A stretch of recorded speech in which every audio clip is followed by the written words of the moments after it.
reproductive health rights packages within the universal health coverage related schemes. Quite an important, very important session, if you ask me.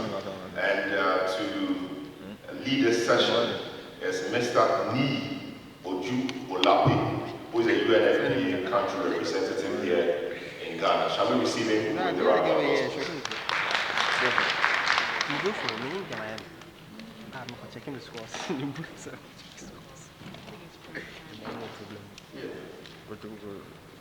Thank you, Mr. MC. As a matter of fact, you deserve your own round of applause for pronouncing my name well. It's the first time in a long while that I've seen people pronounce my last name well. Please let's give him a round of applause. And let me acknowledge the presence of everybody who have deemed it fit to be here this early for this session. You deserve our commendation because it shows the commitment that we all have for especially the particular topic on the agenda today. Because we're going to be looking at what we need to do to advance SRHR dimensions within the universal health coverage. And basically, I want to believe that we're talking to many of us are converted, but maybe we still have a couple of us that are not yet there. I want to welcome first our panelists in this particular session. We have Mr. Jyoti Tewari. He's the UNFPA Regional Health Systems Advisor in our UNFPA East and Southern African region based in Johannesburg. Please, can we please recognize him?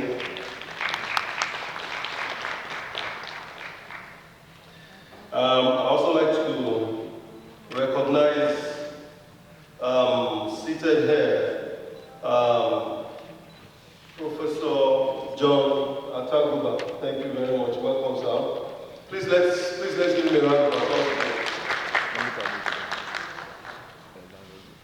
I also want to recognize a young person who is a member of the Youth Advocates Movement of Ghana, because the element that has to do with the hearing the voice of young people and including them in all that we need to do in the entire gamut of issues of SRHR and the universal health coverage. That's why she's here. So please join me in welcoming Akoso Ajepon. Now I kept the boss for the last. How many of us know what is the meaning of PNG? PNG. Okay, I asked a colleague, what is PNG? They said Papua New Guinea. I said no. For a diplomat, when you talk about PNG, for us it means persona non grata. So this is the one that I must pay the most respect and doff my heart because they belong to government and they can actually declare me persona non grata if I don't do this very, very well. Please join me in welcoming from the Ghana Health Service, Dr. John Koku Awono Williams. You're welcome, sir. So it's my boss in country. Like I said, we're going to be talking about the issues of SRHR dimensions within universal health coverage. And the issues are clearly before us. We are talking about the benefit packages that comes with UHC. We need to ensure that the issues of SRHR are very, very well embedded in it. The SRHR that we're talking about, sexual and reproductive health and rights, it goes to the core of the entire health system. If we don't look after the issue of sexual and reproductive health and rights, then we will not be able to achieve universal health coverage because we're talking about issues of gender equity. If you don't take care of the gender dimensions of health, then we will not be there because one of the most important dimensions of one of the most important issues in health is the issue of maternal mortality. Maternal mortality is a major issue that any health system also needs to look at, because in Africa, they take the bigger chunk of the problems that we have. For us in Ghana, for example, Ghana has done very well with looking after the issues, especially when you talk about insurance, when you talk about issues of having the policies in place. But there are a few things that we still need to do down the road that needs to get on there, because that issue of, for example, access and rights. The issue of access for the woman vis-a-vis that of the man, and the rights of a woman especially to look after herself, look after her body, decide what she wants to do, having the free right to determine which way she wants to go.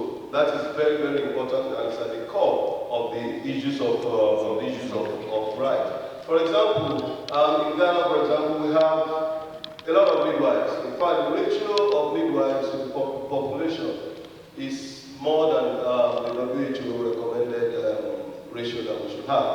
But there is the issue of equating it, because when you disaggregate the data about who is where, there's still many parts of the country that do not have the skilled health workforce that is required to make things happen. So we're going to be discussing all of these issues, and particularly there is a dimension, because that's where we have the young person here, there's a dimension of young persons. Having the voice of the young people in the discourse, and particularly including them in the decision making and bringing everything together. We need to listen to young people, and it is when we take into account what the young people want to say, what they want to hear, and how they want to go about it. That's when we begin to have a fair chance of getting there. And then maybe this is a good place to also give us a bit of background about what we are doing, for example, UNFPA.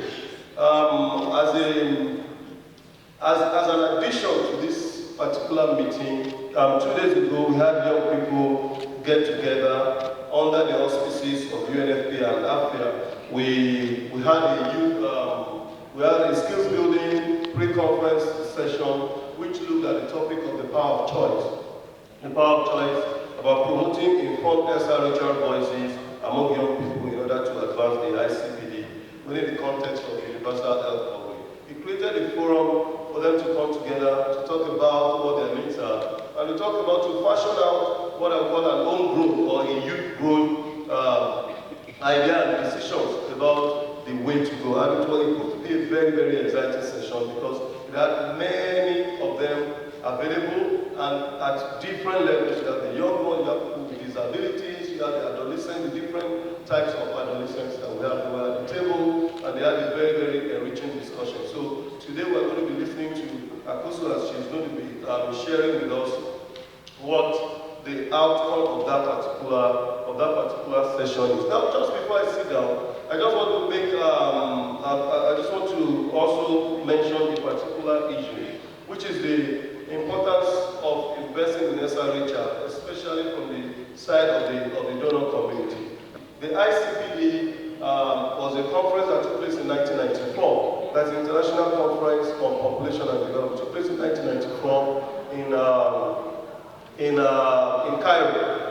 And the program of action, the outcome of that particular conference is a landmark one, which is at the heart and the plaque and the basis of UNFPA's advocacy across the world today. So, and if you get your arithmetic right, 1994 till today is we have 25 years. That's 25 years. We have many people that are young people right now that are 25 years old. They are already adults. So ICPD as a conference, an ICPD program of action is 25 years old this year. And UNFPA, being the custodians of the ICPD agenda, well, we have taken it upon ourselves that it's a time for us to celebrate it. And it also so happens that this year is also the 50 years of UNFPA.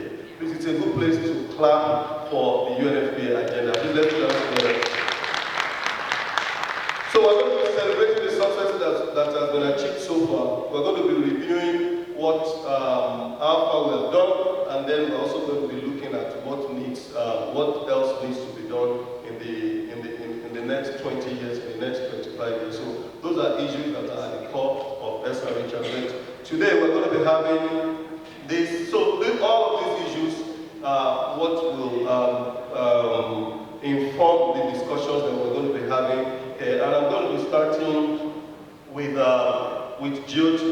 Jyoti will be talking to us, making a presentation about universal access to SRHR.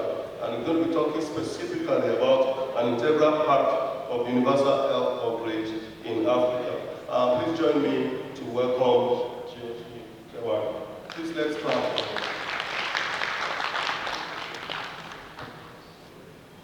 So as our country rep said, this is the golden jubilee year of UNFPA, and also we are celebrating our silver jubilee for ICPD.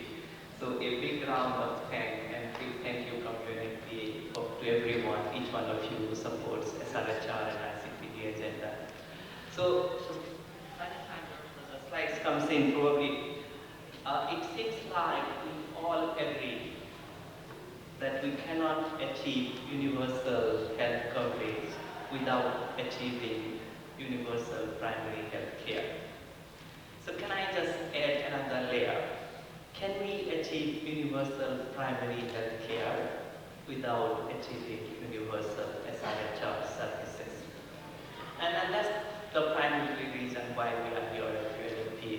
We wanted to seek your advice how we could jointly make SRHR a core element of all the USC conversation. And that's kind of end of my presentation. But because I have 2 more minutes, I will talk a few things. So me, Chinmoy, and few other people, we come from the East and Southern Africa office of UNFPA.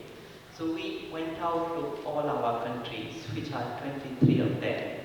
And also we consulted civil society from most of these countries to better understand how SRHR is situated within the current conversation around USC.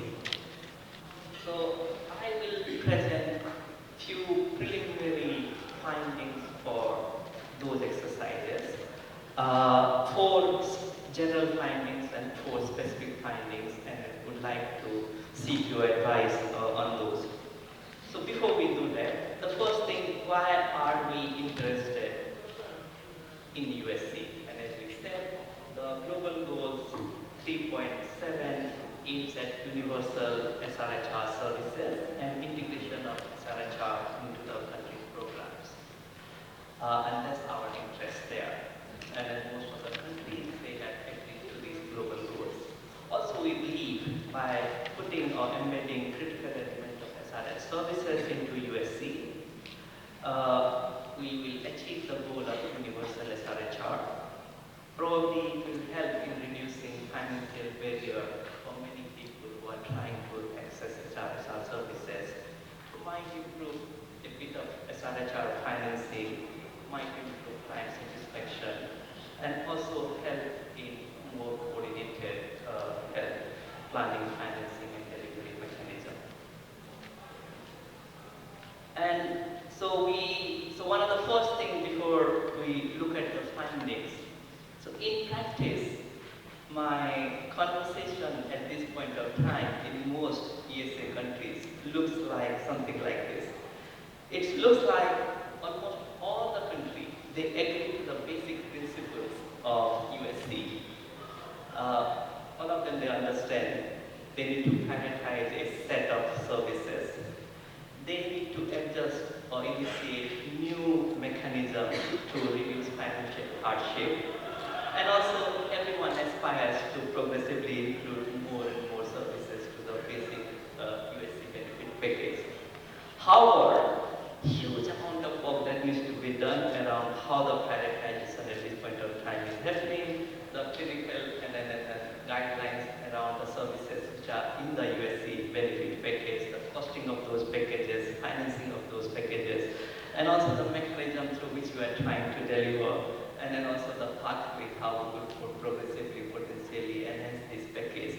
And then a huge amount of work really needs to be done, which means we will be in business for a long, long time as a health economist community.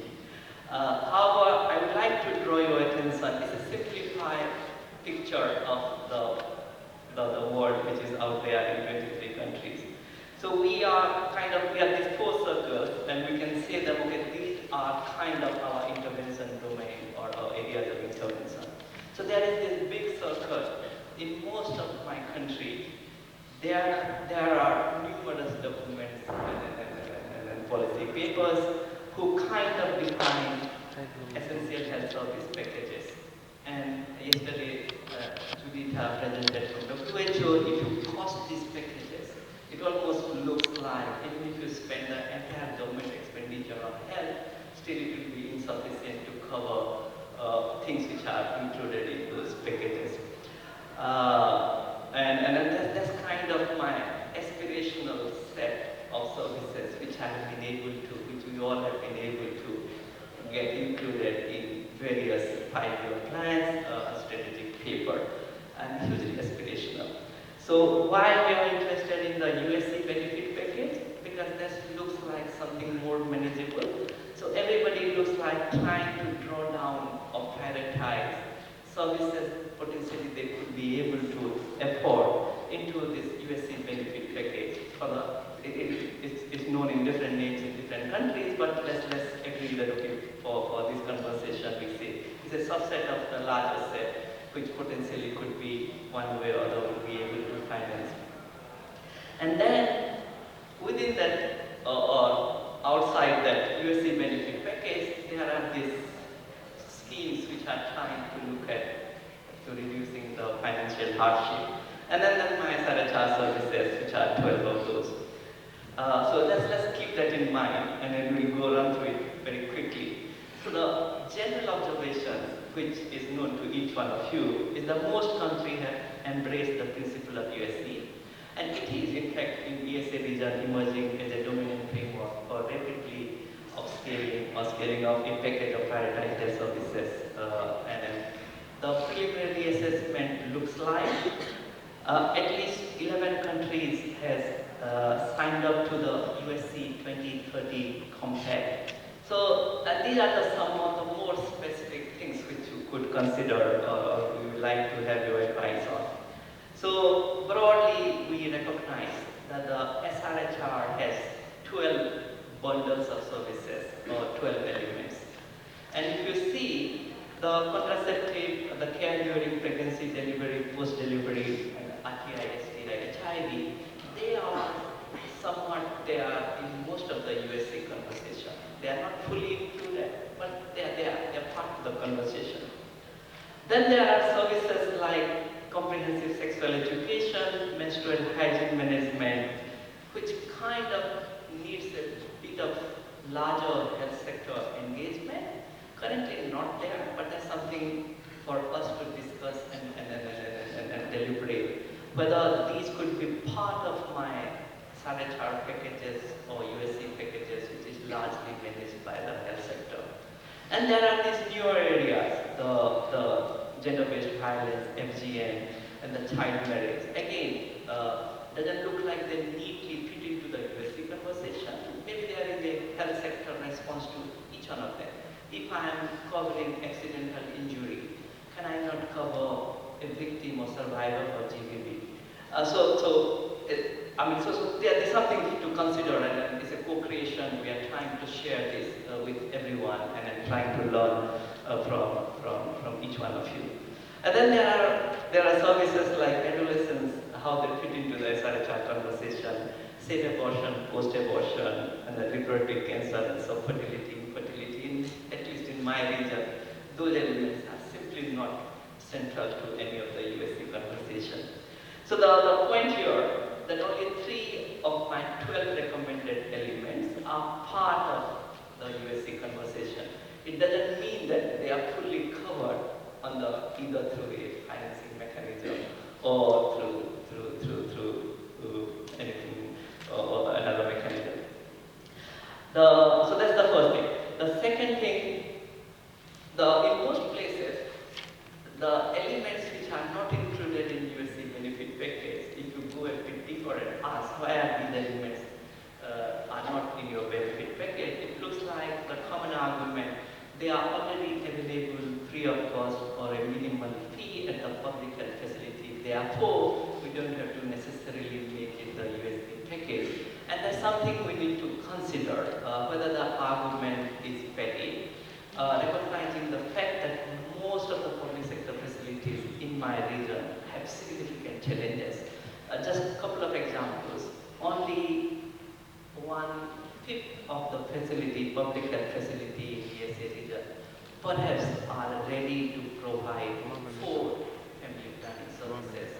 Keep in mind, out of the 4, 3 services are easy: condoms, OCT, and injectables. The moment you add a bit of clinical services, it suddenly from 80% your readiness of facilities drops down to 20%. Similarly, maybe only a third of my public health facilities are ready to provide quality delivery care. And then therefore we need to revisit this argument and how it plays out in different countries. The other thing is, okay, because the service package, the USC service package somehow will be delivered through mixed delivery mechanisms in many countries. They are trying to refine the clinical guidelines. Also in many places they are trying to look at the essential drug list. So that's another entry point. We need to be engaged because, as I said, the constituency of decision makers has improved vastly, including the private profit and non-profit providers. And also there is a measurement framework as we speak, developed by a bank and WHO, which has around 16 threshold indicators. The 4 indicators, they relate to SRHR issues, but there might be opportunity in many countries to have a critical look at it, not to change it, but perhaps there is the opportunity to add it and make it a bit more comprehensive. And that's the last slide. So our ambition to learn from you and whether we would be able to organize those 4 intervention domains into something like this.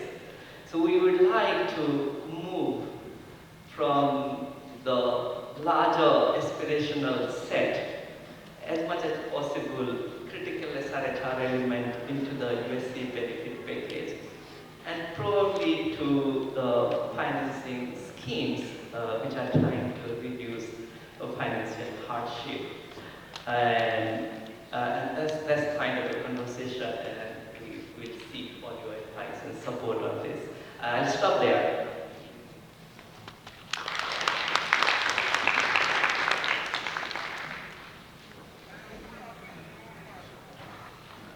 Thank you very much, Jyoti.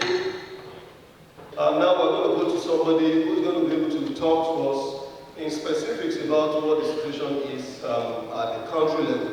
And we're going to be having the example of Ghana, what we have been able to do in Ghana. To do that for us is somebody who was actually formerly the East Regional Director of Health in Ghana, Upper East Regional Director of Health for Ghana, is currently the National Coordinator of the Ghana Community-Based Health Planning and Services Initiative.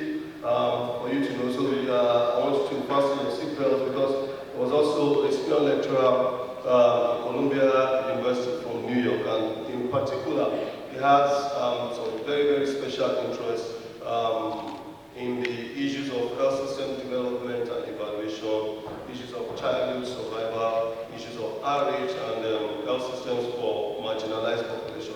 He's going to be talking to us about the experience of Ghana from the standpoint of inclusion of ASRH and family planning into the benefit package for Ghana's national health insurance, because that is one topical issue that we have in Ghana, and I believe that is going to do justice to it. Please join me in welcoming Dr. John Koku Awono-Williams.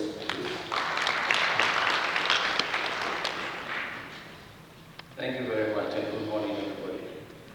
Now, Ghana, I have a presentation, but unfortunately I have only 6 minutes or 10 minutes, so I decided not to do a presentation. I would like to put in perspective when we talk about benefit package, universal health coverage, and Ghana, and of course the relationship between national health insurance and our health system. Just after our independence in 1957, we in Ghana had a totally free healthcare with total cost that is borne by the government. Well, it's understandable because at the time the population was between 5, 6, 7 million. And so the economy at the time could accommodate that. Fast forward, today Ghana's population is about 31 million. So you can understand where we're coming from. But as from 57, as the economy started worsening, particularly in the 1970s and the 1980s, early 80s, the free health service could not be sustained.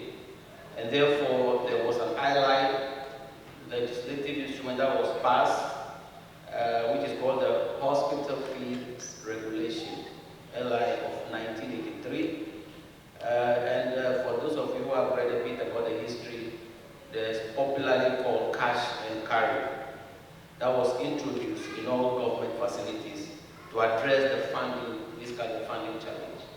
So patients were made to pay for the full cost of medication and care, or more free care to payment. But interestingly, the effect of cash and carry was a huge financial barrier to access health services. And then people then also were self-medicating and also reporting very late to facility because of cost. Now, in the 1990s, there was introduction of some community-based health insurance schemes. And then in 2003, the community-based health insurance, we realized that it covered only 1% of the country's population. At the time of 2003, the population was about 19-20 million. So again, that left a majority of Ghanaians uncovered. And so the government of Ghana then adopted what is now the famous, the popular National Insurance Scheme through an act of parliament in 2003, and an LI was passed in 2004, and our national insurance became fully implemented in 2005. So we have been on this journey of national insurance since 2005. And I want to, taking from Professor earlier, I want to state that even at 2005, when this LI was passed, it stated clearly that the major objective was to provide universal health coverage or universal health insurance coverage for all Ghanaians, irrespective of their socio-economic background. So the NHI, as we look from the history, is actually based on district mutual health insurance scheme, which currently operates in all our 216 districts, and until about 3 weeks ago, in our 10 regions of Ghana.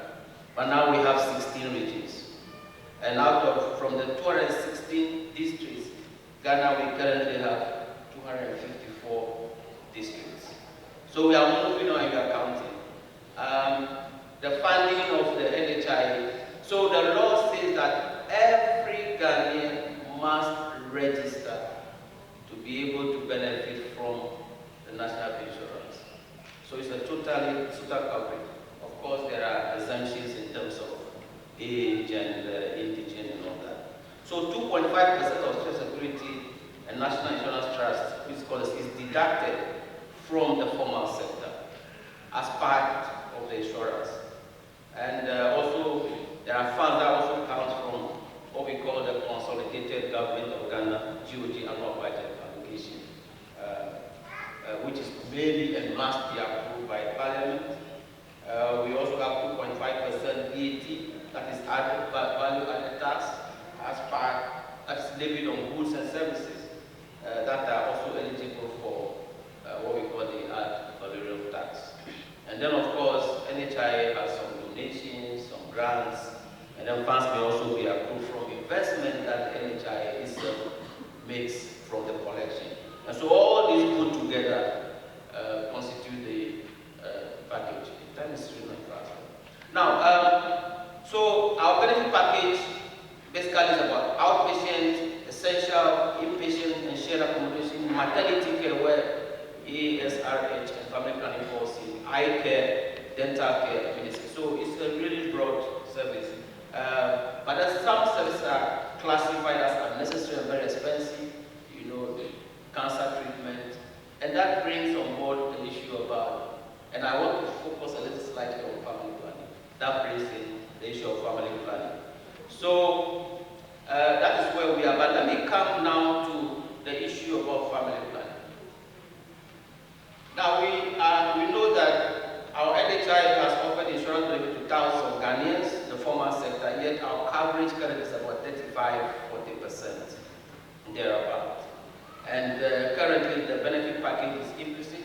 That is, it provides a list of services that are not also covered. And as a result, for the past decade, there has been what we call benefits creep, which has meant that covering some conditions that are beyond the scope of the healthcare structure. Now, so recognizing that that NHI does not cover family planning, there have been moves to work towards how do we get family planning, for instance, covered under the NHI. We know that we have what we call the National Population Policy, and it's very clear that if you look at the fact that our national insurance does not cover family planning, for instance, that is at variance with what actually the population policy of the country is. So there's a disconnect. Because they talk about reduction of total fertility rate and measure between 1993 up to 2023 from 5.5. It talks about achieving the contraceptive prevalence rate of 15%, and then moving to 2020 over 50%. And then they also talk about making family planning services available, accessible, and affordable to at least half of all the adults by the year 2020. So you have an NHI that covers, that does not cover by year the population policy is at variance in terms of what needs to be done. And also talk about reduction in the proportion of women below 20 years and above, 30 years who are capable of 50%, and so on. So family planning, we also know that it's a major component of RH, one of the pillars of safe motherhood and an entry point to other reproductive health services. And we also know that there's evidence that suggests that health insurance can help fill the gap of unmet need for family planning. And that's what I said, Ghana unfortunately did not include AfHEA in this NHIS package as its exception. So currently what is happening is that there's a pilot that is going on, and the pilot is meant to include family planning in the NHIS benefit package. And this pilot started in May 2018. And basically to identify key process, because we wanted to do this based on evidence, based on sound footing. And so we tried to identify the key process that is learning from the pilot, and then also to generate evidence on the cost as a barrier to family planning uptake. We also want to identify and generate evidence and also advocate for eventual, because a case has to be made, why do we have to do family planning in our NHI benefit package. So the design, currently I'm looking at 3 ecological zones within the country: the northern sector, the middle belt, and the southern sector. So we have 7 selected districts that are piloting now, and then we have 3 control districts. And the pilot is going in all NHI credential, both private and public capacity in these 7 districts. And also all methods are being piloted, and the tariffs that are being paid now within the pilot is based on case-based reimbursement tariff. And the duration of this pilot is from May 2018 to 2020, and the main outcome indicators we are looking at is basically look at new and continuous FP acceptance after the 1st of May 2018, when the pilot was started. The research question that we're trying to answer is how do we operationalize the integration of family planning into NHI package? Which methods should be included? What should be integrated in the case-based reimbursement tariff? How do we ensure that family planning community security is available? How how do we avoid what we call the best effect? How do we ensure that the foreign planning choice of plans is what is desirable?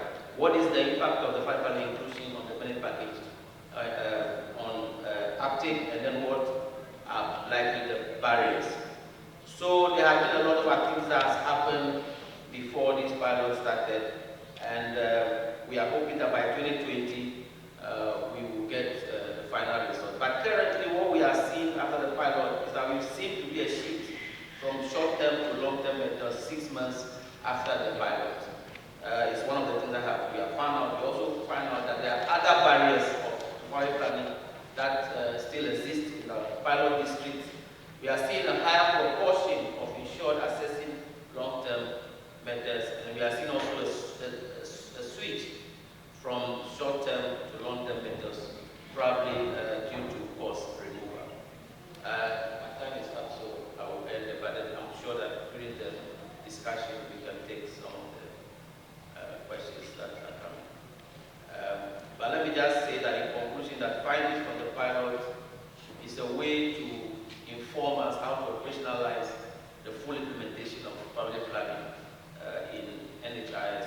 So by inference, that also will include other adolescent and sexual and reproductive issues.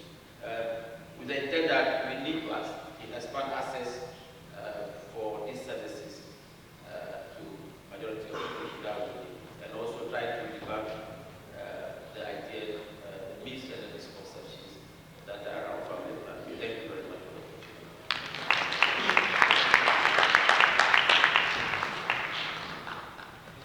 Thank you very much, Doctor. I think he deserves another round of applause, please.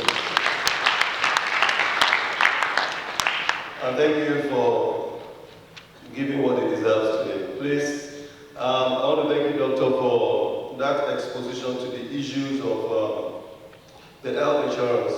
Personally, I've always said that the major issues that we have in Africa is the issue of poverty and corruption. And for me, actually, the underlying factor is the lack of the social protection law. Is the insecurity that comes along with it, based on which people want to amass in order to secure their future. But if we have health insurance in place, the propensity to amass this and that will probably not be there. And I think the issue of the essence of family planning being part of the package of health insurance is very, very important. It's at the core of our achievement if we're going to be able to make it of universal health coverage. So thank you very much. And also, I will also need to thank the Ghanaian government for taking care of the people by virtue of that pilot. We believe will get to the point where we'll be able to make it, we'll be able to take everything to scale. Now we're going to move rapidly into another very important issue, because we're going to be looking at SRHR beyond the confines of just universal health coverage. We're going to be looking at it, at SRHR has been an integral national development issue. Because it's not just an issue of health, it's a social issue.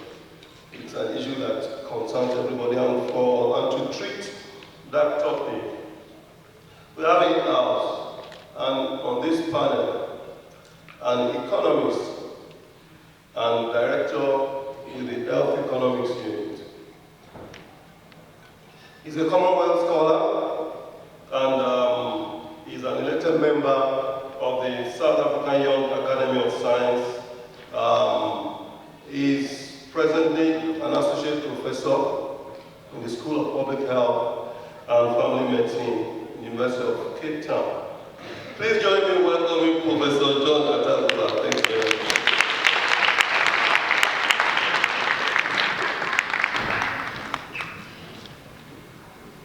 You got me there, huh? Thank you very much for inviting me and for giving me the opportunity to talk to the audience we have here. And it's also a pleasure to be part of the UNFPA. In some ways, I have been part of the UNFPA.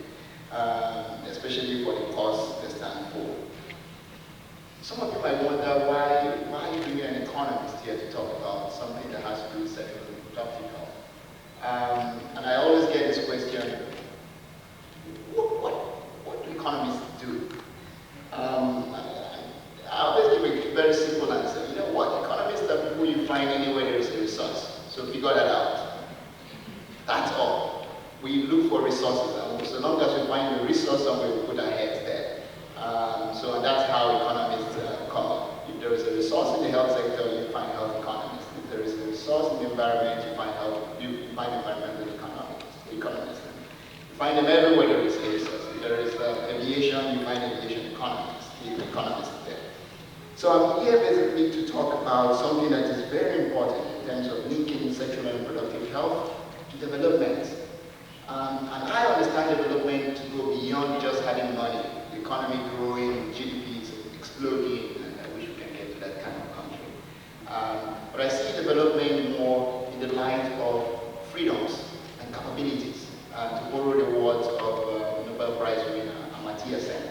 It talks a lot about development as freedom, as capabilities. People being able to do what they want to do, that gives them value, and they enjoy doing them. So now you could immediately begin to see things that resonate between sexual and reproductive health and freedoms and capabilities. And that is where I think I come in. In Africa, unfortunately, we have some good news and we have bad news circulating in Africa. You always hear, well, Africa has a very young population, which is good news. Another aspect is that Africa has the highest prevalence of child marriage, early child marriage, not just child marriage, early child marriage, which is very, very, very, very serious. And that has a lot of impact on population growth, on development, the way I understand development, not just money, and many, many other things. It puts huge strain on our economies. And I will start by saying, in Africa, sub-Saharan Africa alone, you have more than 3 million girls who get married before they attain their 18th birthday. Can you imagine how large that is? That is almost triple the size of Seychelles, okay? Or being married out before they turn 18 years. And that in itself is not good news. Some countries within Africa have written in their code somewhere that ladies and girls as early as 14 can get married. And that's a problem. That is something we should begin at this point to fight against. Because if it means these girls to attain their potentials, and then it means their freedom is being what? Constrained. And I understand freedom to be two things. There is positive freedom and there is negative freedom. And one will begin to wonder, how can freedom be negative? Excessive population growth has a lot of impact on the workforce. It has a lot of impact in terms of pressure on social services. Schools, for instance, would have to require more additional teachers. And once these kids are being born, the impact is going to be felt 20 years down the line. So inaction of today, or inactions of today, have very, very long-term consequences on population growth and on access to social services in the near future. Early marriages in Africa have been estimated to cost Africa alone over $63 billion US, just early marriage in terms of human capital and development. That is a huge volume on its own. You can begin to think about GDP of some countries and how that relates to some countries we have in Africa. And then again, we know that if a girl gets married early and she begins to give birth to children very early, it has a lot of impact on her health and also the health of her children. She might be not emotionally matured to the level of taking care of the kids, and of course the outcome, the health outcomes of the kids will definitely be impacted upon by her own environment. And again, in terms of earnings, we found that because girls leave school very early to get married, the impact is that we have near universal access to primary education in many African countries, but by the time we move beyond primary education to secondary schools, not to even talk of tertiary education, the attendance rate for girls drops significantly. For instance, we have on average in Africa that 7 out of 10 girls would attend primary school. And by the time you get to secondary school, it drops to about 4 out of 10 girls attending secondary school, primarily because of the fact that they're married out very early. Now again, that translates to their inability to be able to take actions, to control their lives and have impact, to own your life and do what you want to do as an individual, rather than having your life being impacted upon by communities or societies against what you would have wanted to do. So basically, it's the fact that girls that get married very early are unable to attain their full potential, and that is where family planning and sexual and reproductive health comes in. The right of girls, not just girls alone, but again of boys, needs to be protected. But more importantly, the right of girls. Because well, we all know this, that girls are better managers than boys, unfortunately. And that has a lot of meaning in terms of managing economies, managing societies, and also development, broadly speaking. And so if we as a continent is unable to safeguard the future generation in terms of our women, then the impact that we're going to have on development is going to be very problematic. Because, like I've said, educating a girl child today would yield more returns in the future. Fortunately, boys are not so much featured in that equation, which is for me good it's going forward.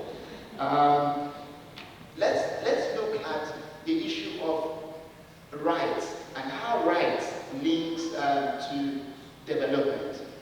Now, because women who are unable to get the kind of education they want, get the kind of jobs they want, and even when they get the kind of jobs they want, there are issues around sexual violence that comes out very clearly in families, workplaces, and on the streets. Now these issues are issues that we should begin to think about tackling, because they basically dehumanize people. They bring, and basically targets women, who in many cases are vulnerable. And such vulnerability is something that we should take as advantage for positivity, rather than taking it as an advantage to dehumanize women. And that has a lot to do with psychological well-being, and it's intrinsically linked to mental health as well, which is, again, another big burden on the economy. So when we talk about development, and we're talking about universal access to reproductive and sexual health services, we should begin to think about how to uplift women, especially those that live in rural areas. And I would like to add that we cannot say we have a one-size-fits-all policy. There are disparities within the country, between the urban and rural dwellers, between geographic locations, one province versus another province, or one district versus another district. So it's important to put into account all the heterogeneities that exist within a country and use them for policy to be able to advance development. And I will leave with the last word that it will be impossible to achieve development without taking into cognizance access to sexual and reproductive health, especially paying attention to women. Thanks so much. Now, the speaker is somebody that I don't need to consult any paper to introduce her. Yeah, good morning. But having looked at her bio, I think I'm compelled to read, because I looked at her and said, Akosa, you're the only one that has all of this. Akosa is a graduate of the University of Ghana with a bachelor's in family and consumer science, who has a keen interest in the area of advancing SRHR, especially for young girls. She's an alumna of the Young African Leaders Initiative and of the prestigious Hansen Summer Institute on Leadership and International She's currently the National Treasurer of the Youth Action Movement of Ghana, and she's the representative of the youth in the Planned Parenthood Association of Ghana. She serves on that board as a youth representative of the council. Please let's put our hands together as well.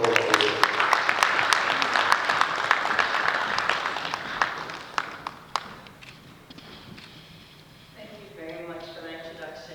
Good morning, ladies and gentlemen, and if you're walking in now, joining us now, welcome to the session. I believe that Professor Taguba has really given a relevant context to what I'm about to talk to you today. So essentially, he says that the African continent has a young population. And the way we respond to this young population determines whether or not they become challenges or opportunities. And ladies and gentlemen, by 2055, we're looking at more than double the 2015 total of 226 million young people. Of AfHEA and UNFPA for convening the pre-conference for young people and adolescents, which attracted a cross-section of adolescents and youth, talking refugees, talking young people living with disabilities, and all sorts. And we came together essentially to dialogue and talk not just about the problems that exist on our continent, but also to outline clearly targeted solutions to these problems that we continuously face. And ladies and gentlemen, I am very much honored to be here today to deliver to you the outcome statement from that meeting.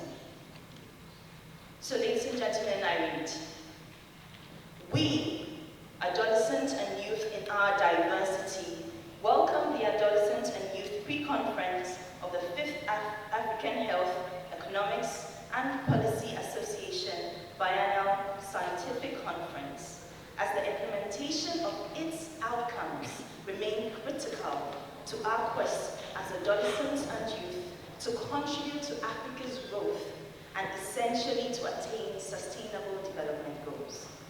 Accountability to this conference, the 5th AfHEA, must be built on the principle of leaving no one behind. Ladies and gentlemen, leaving no one behind. This starts with the recognition of the role of adolescents and youth, not just as beneficiaries, but as partners in contributing to the implementation of the International Conference on Population and Development Program of Action.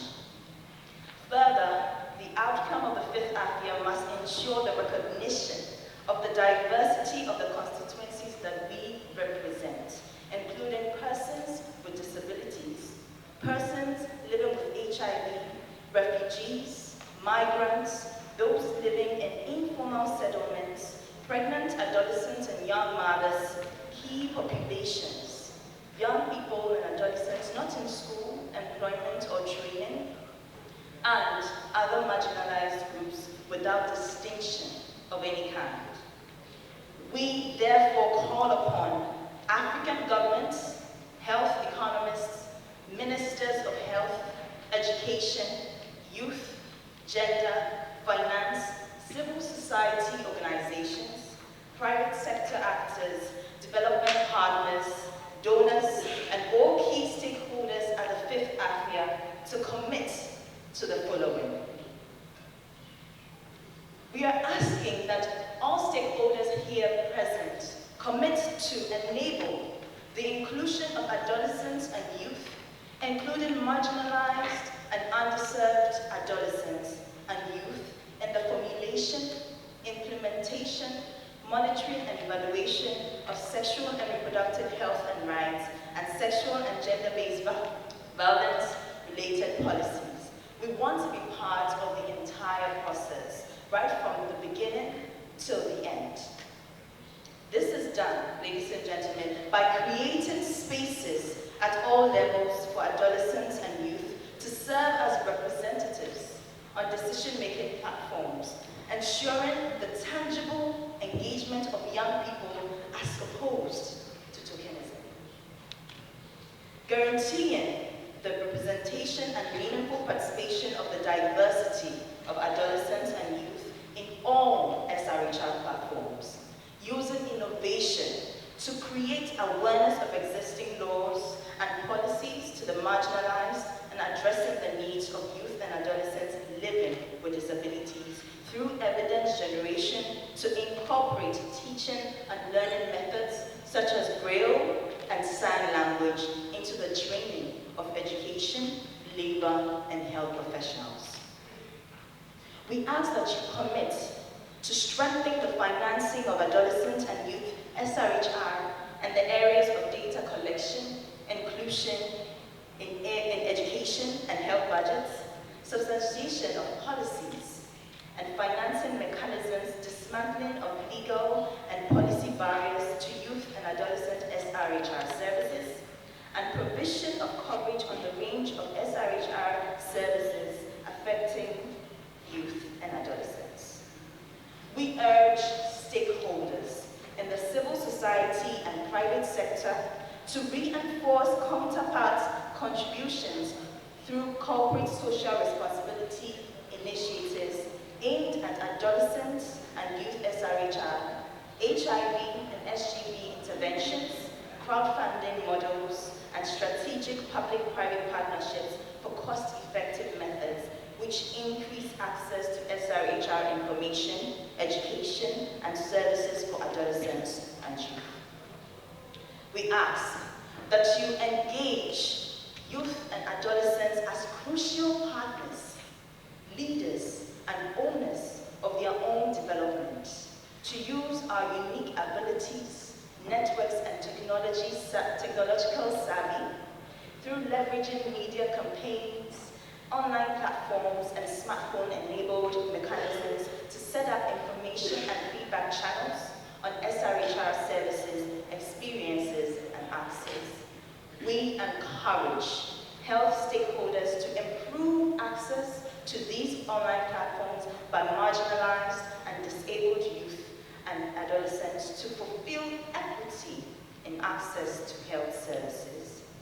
We also call you to facilitate the increase of youth and adolescent access to SRHR information and services through innovative channels in schools, communities, and health providers by utilizing strategic channels of ICT, community centers, outreach activities, specialized youth-friendly personnel in health centers, and stronger referral mechanisms, schools, communities, peer education programs, and health facilities at all levels. Now, as co-owners of our health agenda, we, the youth and adolescents, wanting to be a part of this process, also resolve to increase coordination and partnerships between youth-led organizations and networks, young parliamentarians, and other youth professionals with the aim of strengthening capacity, access, and agency of young people to hold decision makers at all levels accountable for the commitments they have made towards sustainable development in universal health coverage. We also commit to building our knowledge of and capacity on our SRHR realities as they feed into the wider context of health in Africa, and utilizing this knowledge for targeted advocacy at all levels. We also further commit to facilitating peer-to-peer learning among networks and using outreach activities to educate underserved and less informed youth and adolescents on their realities and opportunities for contributing and engagement on UHC. Youth and adolescent health and other development outcomes to foster ownership. Ladies and gentlemen, this is the spirit, and these are the voices of the young people that met on 11th March 2019 on Monday. And ladies and gentlemen, we're saying that we want to be part of the process.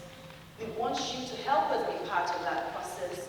And as we co-create, we co-design, and we co-take responsibility for the things that happen to us on this continent, we can now become a population that becomes opportunities for the African continent and not challenges. Thank you very much.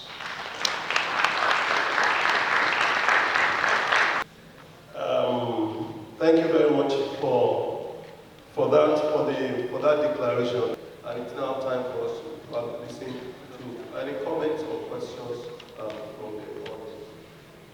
So if there's anybody who has any comment, and if there are no comments, what you're saying is that we have discussed well, we have taught you well because of the teachers, so to say. Yes, anybody who has any comment? And mine is much more a contribution than a comment. I want to congratulate you and AfHEA on this panel, and I want to congratulate you and AfHEA especially on the strides they're making in mainstreaming youth and into the work they do. I work for the youth division of the African Union, so I'm very happy to come here and see the great work happening at the country. And I want to further call upon AfHEA, all the stakeholders in this room as well as you and AfHEA, that beyond engaging youth voices as the first person asked, I would call upon us to mainstream young people, even in the technicalities of the work that we do. We know that over 65% of Africa's population is below the age of 35. For us as the African Union, 35 is the cutoff age for youth. And if this huge population, if the majority of our population are young people, then it goes without saying that our general outcomes are going to be skewed by the outcomes of this population. So it's very important for us to go beyond tokenism, to go beyond gestures, and to begin to mainstream young people, even into the work that we do. Young people are qualified. Young people are the backbone of the workforce of this continent. So let us begin to engage young people meaningfully and tangibly, as Akuswa said in her presentation. But I also want to specifically call on the researchers in the room today to start focusing more on research that speaks to the intersectionality of the health of young people. We know now that there are social determinants. We heard the gentleman speak yesterday about how all SDGs are health SDGs. So let's start looking at research that speaks to how other issues such as employment, such as education and empowerment opportunities affect the health outcomes of young people. And I also want to thank all of you in this room for the very great support that you've given to the young people in the room together. Pray we have a fruitful deliberation. Thank you very much. Please let's clap for that's a presentation. And I can immediately respond to the first part of your contribution, thanking you and AfHEA for the work that we do. We accept you with thanksgiving. Yes, any other question? We'll take just this one more and then we'll come to our panel because we are short of time. Thank you very much. Go ahead. The difference between what is in the policy documents and what is actually being known and implemented by service providers. To have reflection of the panel about that, because the same applies in my country. And as we talk about what will happen in 20 years in terms of young people, especially accessing reproductive health, especially family planning.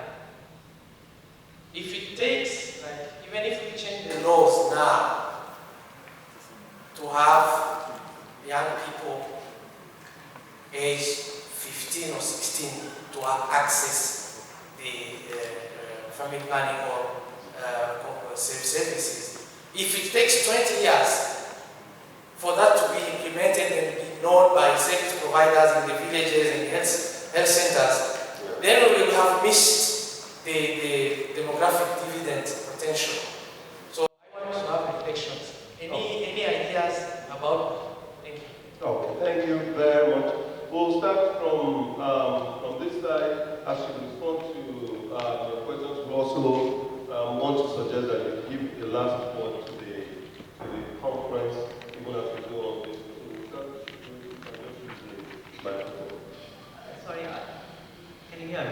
Yeah, I don't think I got the questions completely on the agenda, but something we need to be very proud of where things has come in the last couple of decades.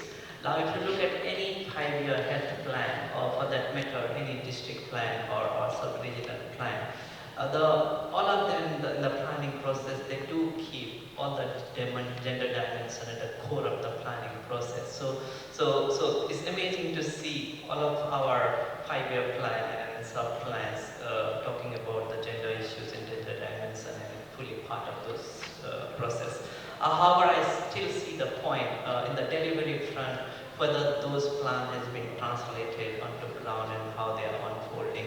And then also, again, it's quite promising to see anything which we do not at UNFPA but larger health community and SRHR community. We always try to disaggregate and look from gender lens how things both at the functionality front, at the readiness front, at the outcome front, at the impact front, how it's playing out. So it's a good place to be in. However, still we need to do a bit of more work to translate all our policy into practice.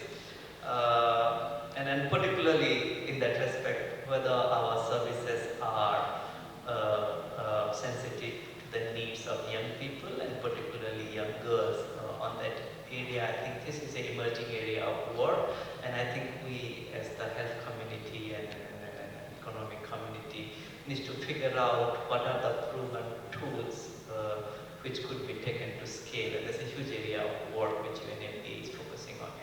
Thank you very much. Yes, sir. Thank you very much. I think I agree with you. That's a very important question, particularly when we develop policies and then it comes to implementation. I mean, it cuts across various areas. Good policies, good, but the implementation in terms of what the policy actually directs become a challenge. And I think what it basically needs is a reminder of focusing on the real agenda for which the policy has been developed.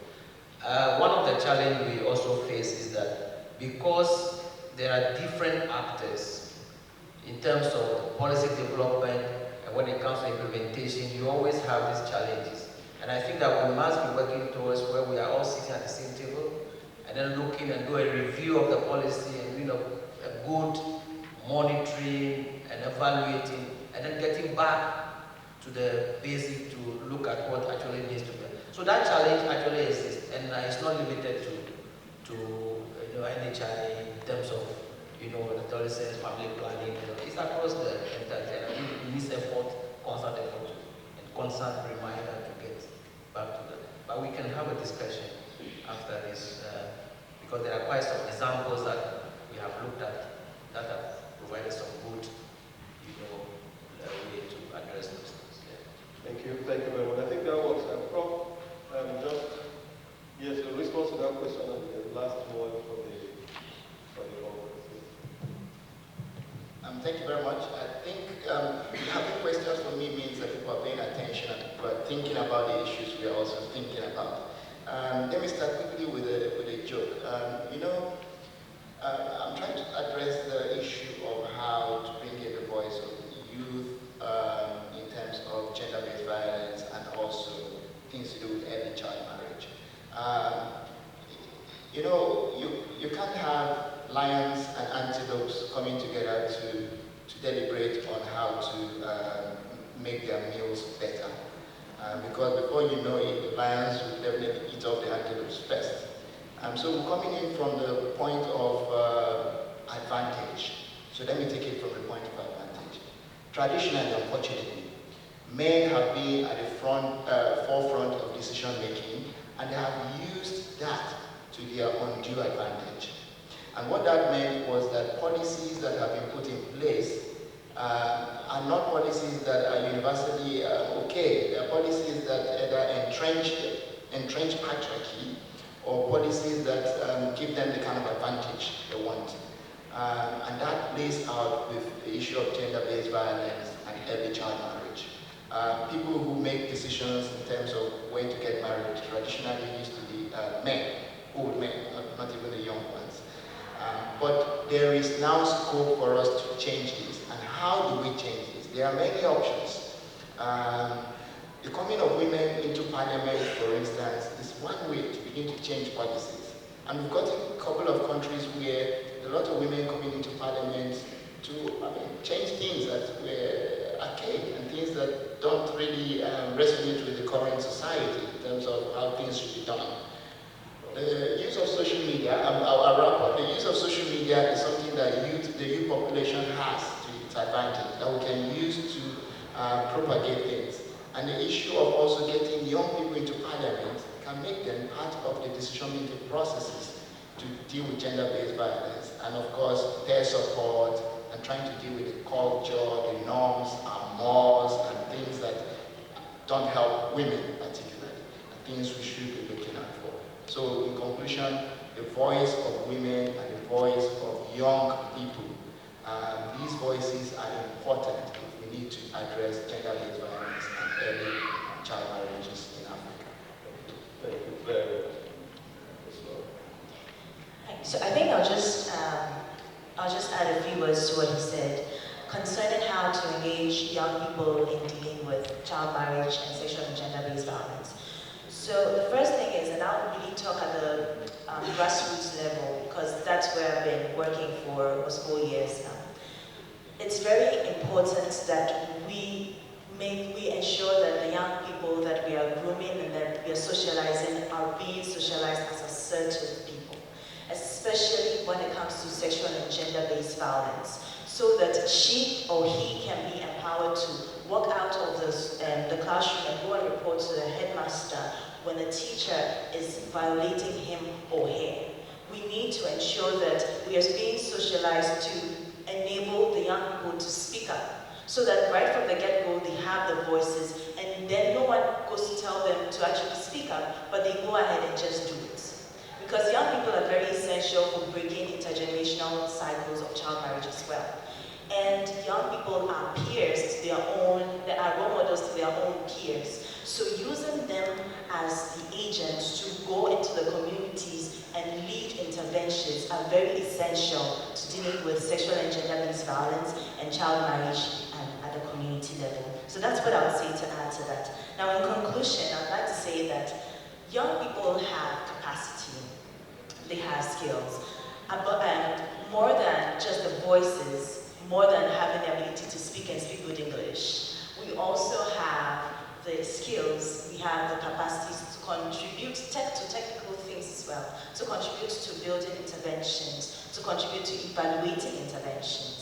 So we would like to be engaged at that level as well, and we will continue to be at the table, to speak up, to be at the table to contribute these skills and ensure that there are effective interventions going on in our communities to deal with certain developmental challenges. Thank you. Thank you very much. Akoso has had she said final, she said in conclusion? Okay. And so I'm going to have okay, we'll take the last, we'll take the final words, sir. Then I'll have the final. In just a minute, sir. Yes, sir. Thank you very much. Okay. It is good you listen to me. Yes, sir.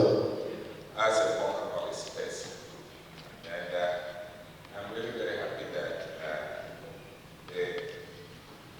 you used to be a very young person with ideas. And let me start by saying that those of us who went to school in the late 50s, early 60s, when we got to going to secondary school. Okay, thank you very much. We'll start from this side.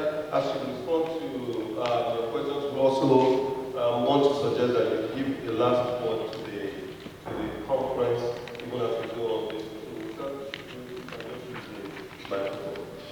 Sorry, can you hear me? Yeah, I don't think I got the questions completely on the gender, but something, we need to be very proud of where things has come in the last couple of decades.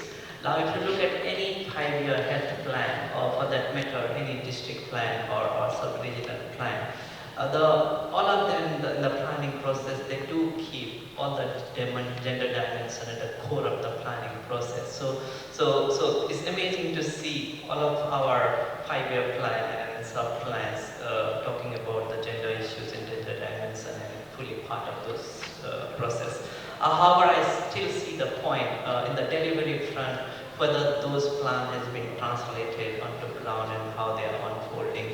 And then also, again, it's quite promising to see anything which we do not at UNFPA, but larger health community and SRHR community, we always try to disaggregate and look from gender lens how things both at the functionality front, at the readiness front, at the outcome front, at the impact front, how it's playing out. So it's a good place to be in. However, still we need to do a bit of more work to translate all our policy into practice. And then particularly in that respect, whether our services are sensitive to the needs of young people and particularly young girls on that area. I think this is an emerging area of work, and I think we as the health community and economic community needs to figure out what are the proven tools which could be taken to scale, and there's a huge area of work which UNFPA is focusing on. Thank you very much. Yes, sir. Thank you very much. I think I agree with you. That's a very important question, particularly when we develop policies and then it comes to implementation. I mean, it cuts across various areas. Good policies, good, but the implementation in terms of what the policy actually directs become a challenge. And I think what it basically needs is a reminder of focusing on the real agenda for which the policy has been developed. One of the challenges we also face is that because there are different actors in terms of policy development and when it comes to implementation, you always have these challenges. And I think that we must be working towards where we are all sitting at the same table and then looking and do a review of the policy and a good monitoring and evaluating and then getting back to the basic to look at what actually needs to be. So that challenge actually exists, and it's not limited to NHI in terms of the adolescents, family planning. It's across the entire thing. I think it needs effort, constant effort, and constant reminder to get back to that. But we can have a discussion after this because there are quite some examples that we have looked at that have provided some good, way to address those things. Yeah. Thank you very much. I think that was Prof. Yes, a response to that question and the last one for the conference. Thank you very much. I think having questions for me means that people are paying attention and people are thinking about the issues we are also thinking about. Let me start quickly with a joke. I'm trying to address the issue of how to bring in the voice of youth in terms of gender-based violence and also things to do with early child marriage. You can't have lions and antelopes coming together to deliberate on how to make their meals better. Because before you know it, the lions will definitely eat off the antelopes first. So we're coming in from the point of advantage. So let me take it from the point of advantage. Traditionally, unfortunately, men have been at the forefront of decision making, and they have used that to their undue advantage. And what that meant was that policies that have been put in place are not policies that are universally okay. They are policies that either entrench patriarchy or policies that give them the kind of advantage they want. And that plays out with the issue of gender-based violence and early child marriage. People who make decisions in terms of when to get married traditionally used to be men, old men, not even the young ones. But there is now scope for us to change this. And how do we change this? There are many options. The coming of women into parliament, for instance, is one way to begin to change policies. And we've got a couple of countries where a lot of women coming into parliament to change things that were archaic and things that don't really resonate with the current society in terms of how things should be done. The use of social media, the use of social media is something that the youth population has to its advantage, that we can use to propagate things. And the issue of also getting young people into parliament can make them part of the decision-making processes to deal with gender-based violence. And of course, peer support and trying to deal with the culture, the norms, our mores, and things that don't help women particularly, and things we should be looking out for. So in conclusion, the voice of women and the voice of young people These voices are important if we need to address gender-based violence and early child marriages in Africa. Thank you very much. So I think I'll just add a few words to what he said concerning how to engage young people in dealing with child marriage and sexual and gender-based violence. So the first thing is that I would really talk at the grassroots level, because that's where I've been working for almost 4 years now. It's very important that we ensure that the young people that we are grooming and that we are socializing are being socialized as assertive people, especially when it comes to sexual and gender-based violence, so that she or he can be empowered to walk out of the classroom and go and report to the headmaster when a teacher is violating him or her. We need to ensure that we are being socialized to enable the young people to speak up, so that right from the get-go they have the voices, and then no one goes to tell them to actually speak up, but they go ahead and just do it. Because young people are very essential for breaking intergenerational cycles of child marriage as well.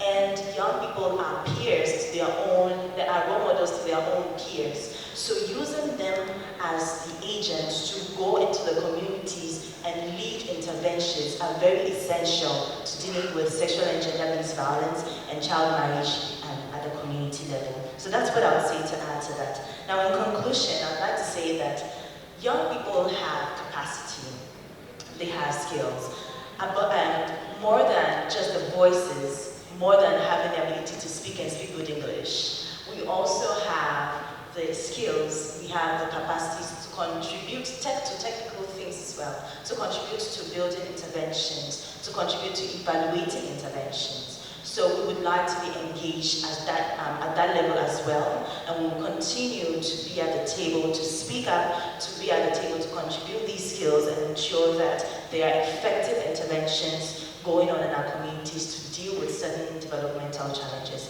Thank you. Thank you very much. And out of the 5, perhaps 2 or 3 will go to the tertiary institution. Things have gone better. And perhaps when the Vice President was speaking, he also mentioned something unique about Ghana. I just want us to know that secondary schooling is no more a primary education system. It is not a base. We are trying to let secondary schooling be basic too, so that when you go to school, you don't stop until you have attained the secondary level. And as we are talking about UNFPA, and as we are talking about the girl child, we know that the longer you stay in school, the better everything will fall into place. And that is very, very key. Indeed, it also takes people at a certain level to have a level mind to act. We had Dr. Asamwaba talking here. It took the director of medical services to identify the capacity of young people, to put them in places, and a person like Asamwaba became the Deputy Director General of the WHO. I stand here as also a testimony about someone who, the Director of Medical Services, who looked at the potential of young people. And in saying that, I know that Prof is saying, let's get young people to Parliament. It is good. But there are bigger parliaments down there that we ignore, especially in Ghana. And also I congratulate you. Your speaking alone tells me that when we put you somewhere, you will deliver. We have got assemblies. That is key. The assembly is where everything, if you want to develop, get the assemblies well formatted and informative, include young people there. That is where decisions are made. The Parliament, we are only going to dot I's and make comments. But if we want with social change, get a lot of our young people to take up positions in the district assembly. And that is where perhaps government should be active in looking for people who can work with the young people at the assembly level, not nominating people who are old like me to go and sit down there. I can be an advisor outside, but they can be. So I am looking at the broader place that young people can begin to make decisions with. Thank you so very much, sir.